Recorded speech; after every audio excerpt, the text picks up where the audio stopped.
Welcome to our channel. Today we how to uninstall Brex app for business spend tax categories, full guide step by. Open your device and locate the Brex app on your home screen. Press and hold the Brex app icon until a menu appears. Select the remove app or uninstall option from the menu. Confirm your decision by selecting delete app or OK. For Android devices, go to your app drawer and find the Brex app. Press and hold the Brex app icon in the app drawer. Drag the app icon to the uninstall section that appears at the top of the screen. Release the icon to confirm the uninstallation. Next, check to ensure the Brex app has been removed from your device. If you want to remove any data associated with the app, go to your device's settings. Navigate to Apps or Application Manager in your device settings. Scroll through the list and find Brex in the installed apps. Tap on Brex and select Storage.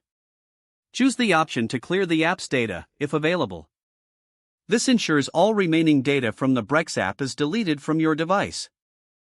Finally, restart your device to complete the uninstallation process. Your device is now free of the Brex app for business spend tax categories. If the page does not load, refresh the browser or try again in a private or incognito window. Make sure you are using the correct email address, then retype it carefully to avoid small typos. If your password is not accepted, use the reset option and create a new strong password you can remember. Check your spam folder for verification or security emails, then complete any requested confirmation steps. Enable two-factor authentication if available to improve account security and reduce unauthorized access risk. After signing in, review your profile details so your contact information and settings are accurate and current. If you see an error message, note it down and try again after restarting your device and internet connection.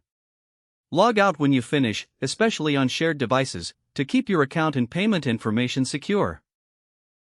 If the page does not load, refresh the browser or try again in a private or incognito window. Make sure you are using the correct email address, then retype it carefully to avoid small typos. If your password is not accepted, use the reset option and create a new strong password you can remember. Check your spam folder for verification or security emails, then complete any requested confirmation steps. Enable two-factor authentication if available to improve account security and reduce unauthorized access risk. Don't forget to like this video and subscribe to our channel for more step-by-step tech guides.